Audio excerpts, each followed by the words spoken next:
Hey everyone, hope you're having a great week.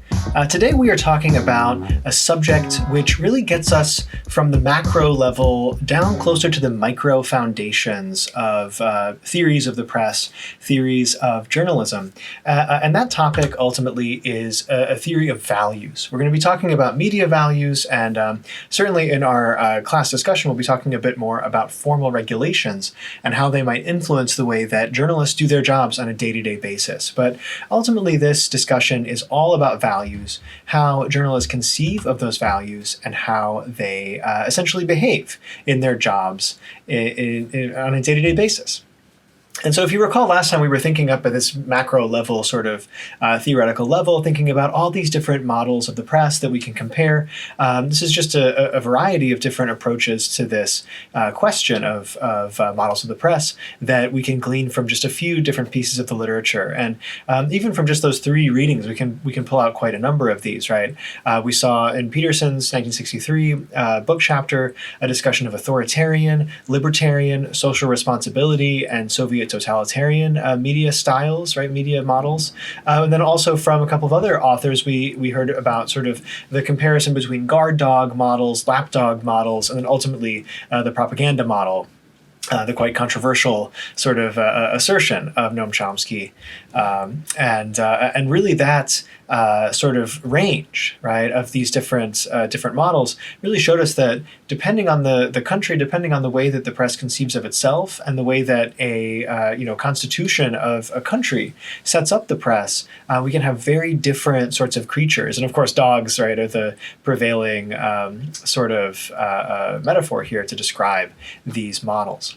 But if we think about it, if we move away from that giant scale, thinking about sort of the press as a whole, and get down into individuals, we start to learn a lot more, I think, about the way that journalism is actually produced, about the content, which ultimately in the later half of the course is going to be our focus, because we want to know when this content's produced and it has some sort of influence on individuals, what might that influence be?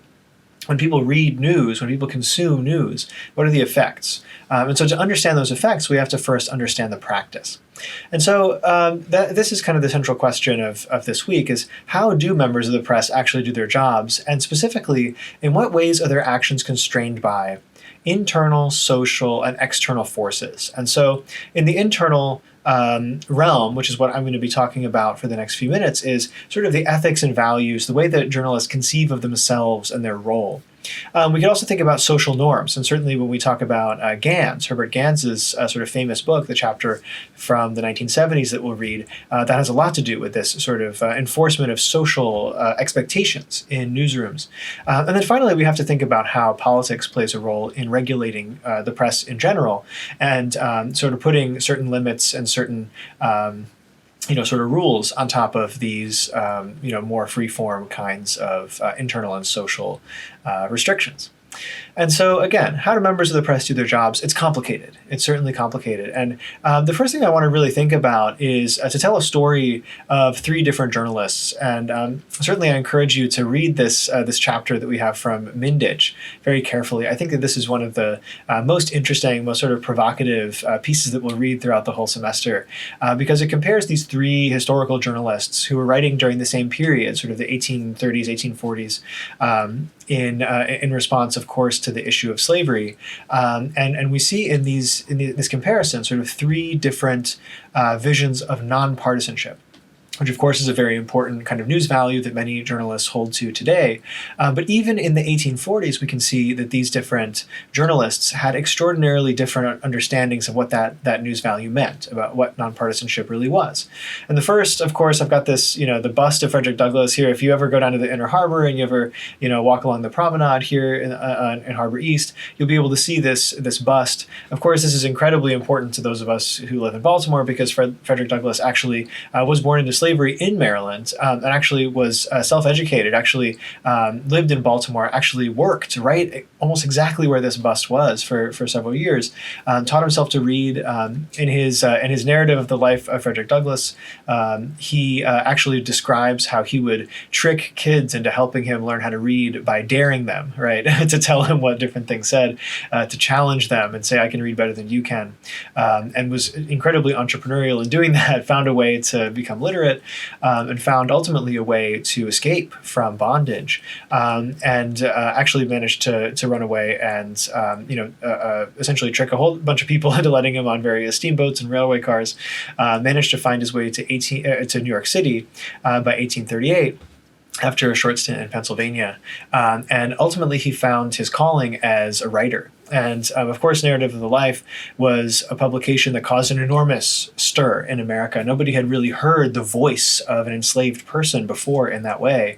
And they were able to read this narrative. And many people in the North, for them, this was a galvanizing moment. This was a moment where many people read this narrative and discovered their sort of abolitionist identities. So he was incredibly instrumental in what would happen next, leading up to the election of 1860, and ultimately the rending asunder of the Union as the South seceded. But before that, Frederick Douglass was not only just publishing this narrative and a couple of other narratives of his liberation, he was also publishing a newspaper called the North Star. And of course, that would later be turned into, the name the North Star would actually be turned into Frederick Douglass's newspaper. Actually, it just became known that way simply because he was becoming famous due to these narratives that he was publishing. And actually, he had a very long and impressive publication career where he would advocate for abolition and then move on to, in the Reconstruction period, to many pressing tasks for America during that period in the 1870s. And so Frederick Douglass, not often thought of as a journalist per se. Often we think about him as an author or a writer, or simply as just an abolitionist and a leading sort of figure in American political life in the lead up to the Civil War. But he was also a newspaper man. That was part of his job. That was one of the major sort of tasks of his life.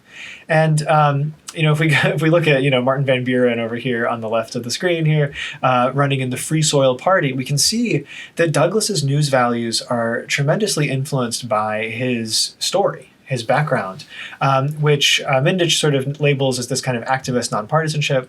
And it's nonpartisanship that's a little bit curious. And certainly if you're reading this, you might be thinking to yourself, how is this possible that Frederick Douglass considers himself to be a nonpartisan if in 1848 he pledges his support to the Free Soil Party, which was a third party?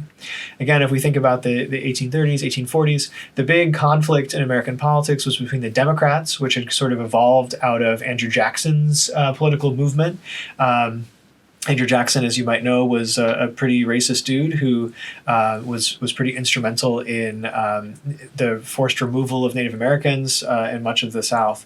And later, several of his followers would follow up with a variety of different sort of very incriminating kinds of actions in the decades thereafter. And so the Democrats have sort of fought against these Whigs.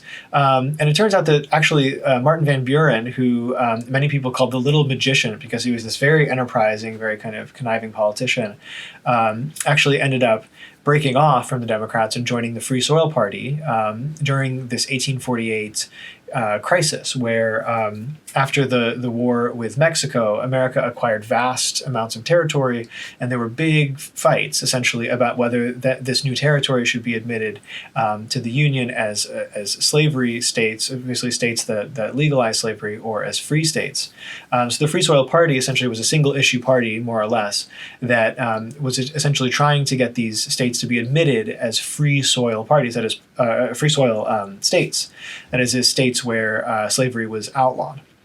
And so they nominate, sort of curiously, kind of interestingly, Martin van Buren. Martin van Buren, of course, was one of Jackson's sort of best buddies and somebody who served in his cabinet and would serve as president in his soon after he left politics.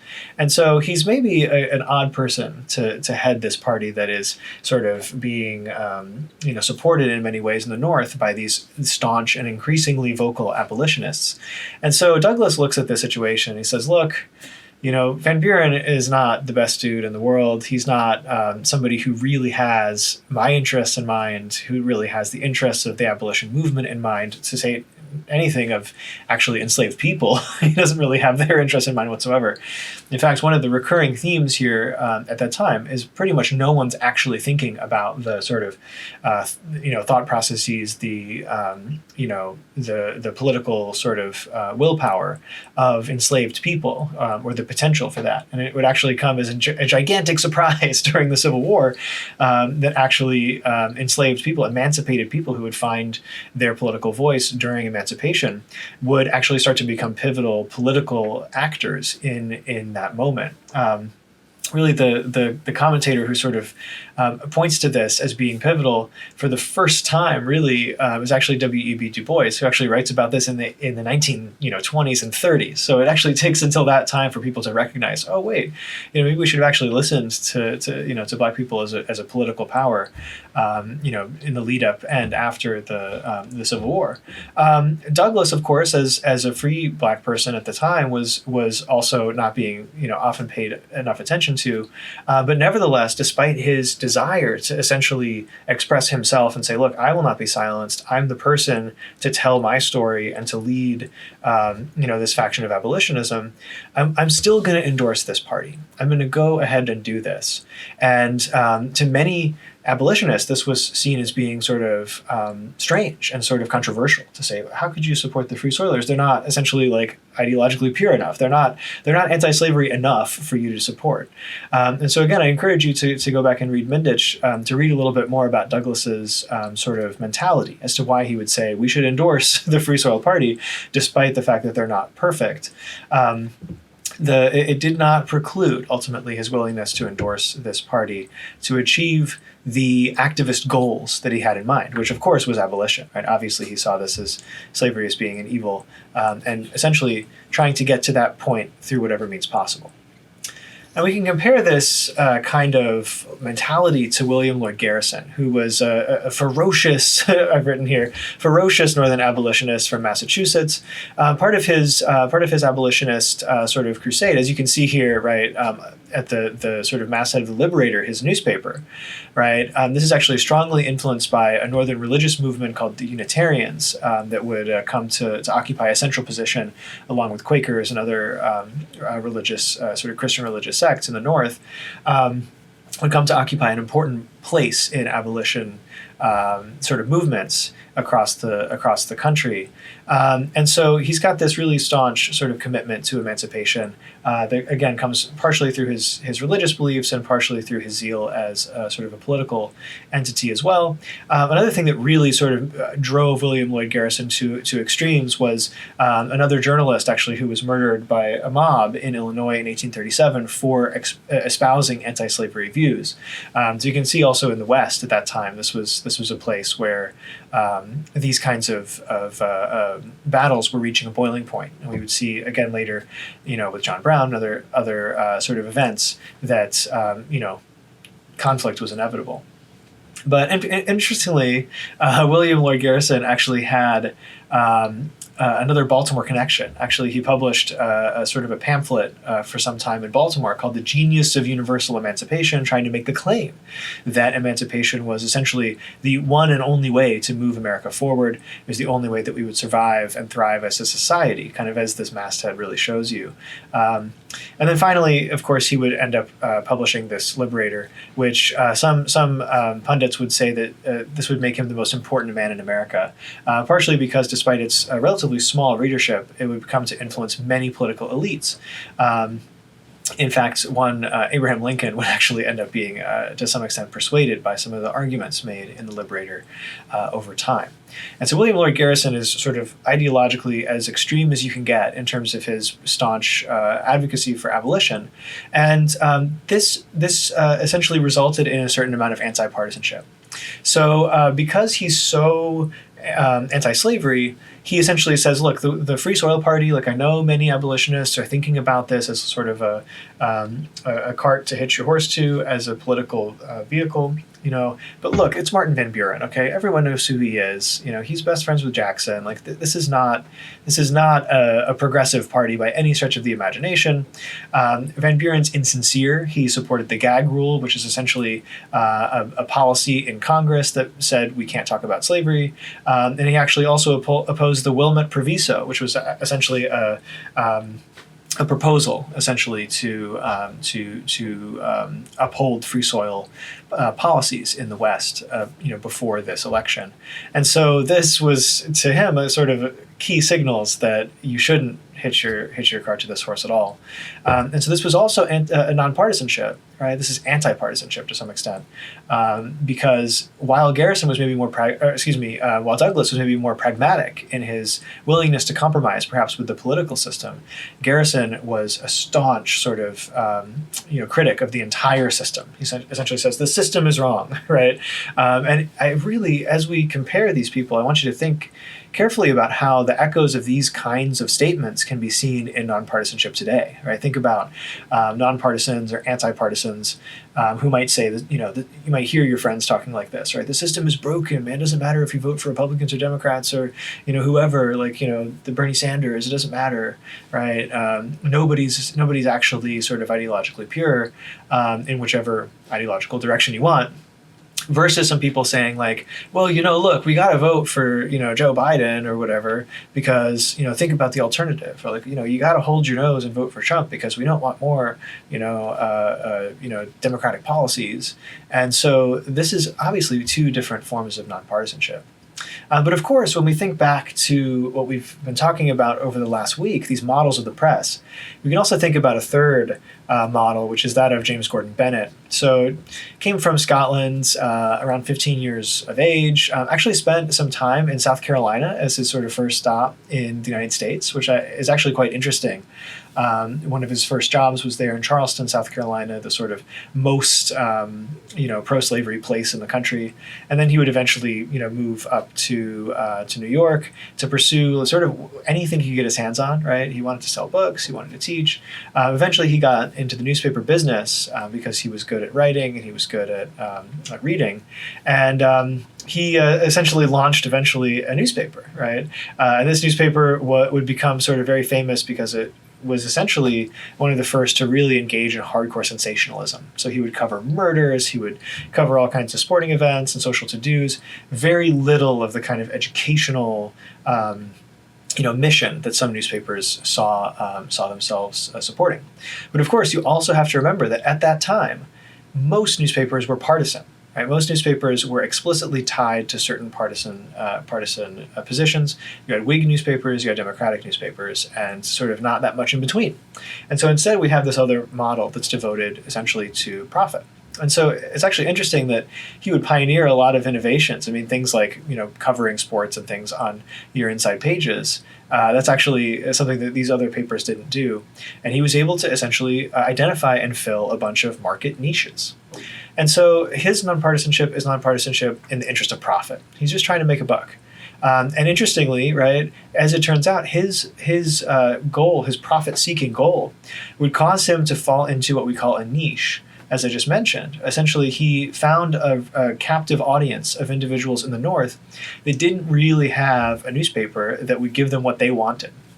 And unfortunately, it turned out that that group who wanted essentially this certain kind of coverage were what we might call dough faces. That is, people who lived in the North but nevertheless sympathized with the South and supported slavery. And so, later we could maybe label these people during the Civil War as Copperheads. These were sort of Confederate sympathizers who lived in the North and would do all kinds of things to try to sabotage, essentially, the cause of the Union. But essentially, in New York City, even, there were a large number of these individuals who were pro-slavery for a variety of reasons. And so Bennett went right to them and offered them a newspaper that would cater to their specific interests. So this meant that also he would sort of vacillate. He would support the Democratic cause. He would support essentially whichever party would make this niche of sort of pro-slavery advocates happy. And so his support for various parties, though he was nonpartisan, would essentially come out here and there, depending on whichever position would make him the most money.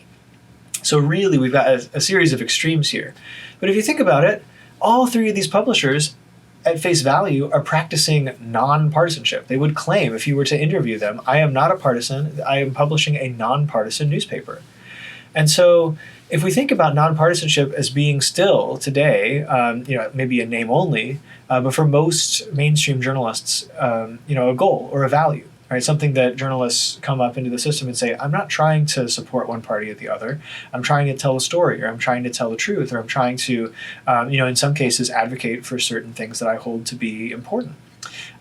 Even if a lot of journalists conceive of themselves as nonpartisanship or as nonpartisan, this sort of set of illustrations really shows us that all of these news values are quite flexible in their definitions and depend critically on the way that we conceive ourselves as journalists. And so I wonder, right, what other kinds of news values are debatable, subject to interpretation, or otherwise unrestricted in their official regulation? And by which I mean, is it possible that, there's certainly no rule that you have to be nonpartisan in the United States to publish a newspaper. We have a thing called the First Amendment, and more on that later in the module when we talk in person. But at this point, right, we have to ask ourselves, if we've got these news values, and here I just have a short list of some news values that are often seen as being important or useful to journalists in modern journalism.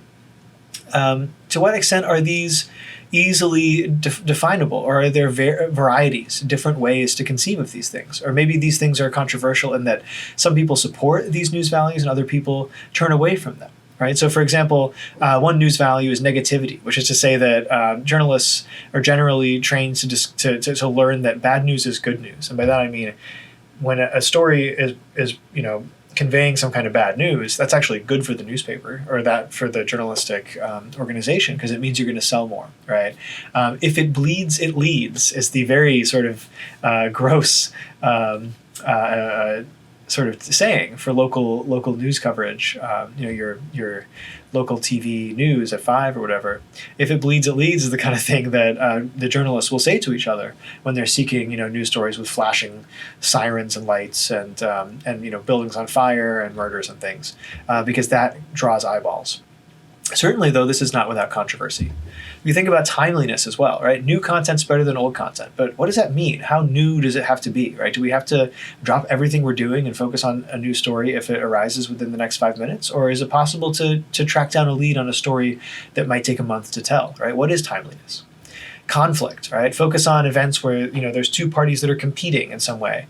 Certainly political content today is very focused on this conflict orientation, but is that a good thing, right? Are there ways to reconceptualize conflict, to think about maybe going beyond the boundaries of just showing partisan contestation and think about group conflicts and other kinds of conflict in politics?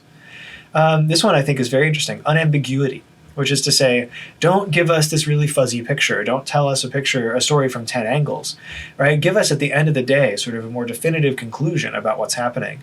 Don't be super ambiguous. That is a news value that's certainly subject to some debate in today's world. And then finally, another example would be continuity, right? Which is to say, if essentially the press is riffing on something over some amount of time and there's still new stories coming out about it, then keep working on it, right? Keep reminding the audience of this thing that they're already primed to be thinking about, because that continuity is going to be helpful to retaining their attention. However, of course, we might think about the fact that continuity in some cases could be a bad thing, and in other cases, a lack of continuity could actually be a really bad thing. So, think about the Flint water crisis. That's a go-to example where journalists have sort of covered that issue at certain points. Nevertheless, a crisis has been going on for a very, very long time. And so whether or not to sort of break the continuity of coverage when things, no new things are happening is a big question in today's news values. And then finally, I really call your attention to this one, which is a very controversial news value, and in many cases, people would say this is not a news value anymore, is this idea of balance, which is to say we need to present both sides to every issue. And of course, some journalists might say, balance is really important. I think people need to be able to hear multiple angles, multiple perspectives on a story in order to decide what they think about the story. And other journalists would say, there are certainly some stories for which there's simply not a viable other side, right? And again, I challenge you to think about some examples of recent stories where it's maybe people would say it's journalistic malpractice to present the other side of an issue on which 99% of the evidence falls in favor of one perspective. And so that's a really, really hard question to answer for journalists. Any of these news values are much less cut and dry than you might expect. Thinking about Herbert Gantz's piece in 1979, we can also go beyond just the sort of inner turmoil of journalists who are seeking to respond to this training and respond to the different news values that they think are important. We can also think about the sort of social setting in which these news professionals are doing their jobs. And so Gantz is a really interesting look into the newsroom, where he's actually able to go in and conduct a number of long-form observational sort of interviews and participant observation studies to figure out what is it like to be a journalist at a big newspaper. Obviously, this is pretty dated, but it's actually one of the best sort of pieces of scholarship on this subject that we have, simply because he was able to gain a lot more access than modern communication scholars are able to gain. So we actually learn a lot from this simply because people were much more willing in the 1970s and 80s to say, yeah, okay, go ahead, you can come in and follow us around. What's the worst that could happen? Nowadays, journalists are a lot more reticent to be sort of followed around by scholars. And so really the results of this study really build on what we've just been talking about in terms of news values, because the social dimension, right, is another layer to the way that people do their jobs as journalists. And Gantz's sort of key takeaway here is that he's essentially saying, look, I followed these people around, and they told me one thing, but they often did another thing. And so it may be that certain news values, certain ways of performing the job are actually being enforced subconsciously. And so with that subconscious process, the idea that people are trying to do the best job that they can, but nevertheless might do things differently than they expect to do them, or differently than we might want them to do them, simply because of certain subconscious decision-making principles, lead us into a number of questions. And while you read these three articles for this week, and I've barely mentioned Fukuyama and Grotto, but I think that's a very important one that we'll talk about in our session, I want you to think about representation. So the first kind of main question, as you're reading, the account of Frederick Douglass, and you're reading, the account of some of these other newspaper reporters from the 1840s, and then also as you're reading Gantz's reporting on reporting, does it matter who's in the room, right? Does it matter what that person is like? Does it matter what their background is, what their experience is? Does representation matter in journalism? And how does the reading that we're doing this week inform your assumptions about that representation? And then, of course, I also want you to be thinking back to the different models of the press that we read about in the second module. And so I kind of wonder if you could maybe try to compare these things, right? Do some of these models, right, the libertarian model, the social responsibility model, who knows, right, the guard dog model, can we see hints of these things in these different readings, especially in Fukuyama and Grotto, because this is actually comparing styles of the press in the US and Europe, and especially regulation of the press in these different countries. Does this sort of comport more with the social responsibility or the libertarian model, or what? And then finally, I think my broadest question for you as you're encountering this stuff for the first time is I want you to try to put yourself in the shoes of these journalists themselves, and really ask yourself, is this hard? Is this harder than I thought? Is this easier than I thought? If you were a journalist, would it always be clear what you should do in any given situation? Because as it turns out, you're going to get a chance to actually do this of course, in the next little bit, simply because we'll be introducing the first assignment in the course in this next module and talking a lot about essentially how we're going to do this, what kind of media products you're going to be making, and what kind of decisions you're going to make as a journalist, and how those things are going to square with your assumptions and with some of these different models of the press. So I look forward to our discussion. I hope that this gives you something to chew on, and we will certainly be having, I think, some really interesting discussions in our meeting. So I'll see you then.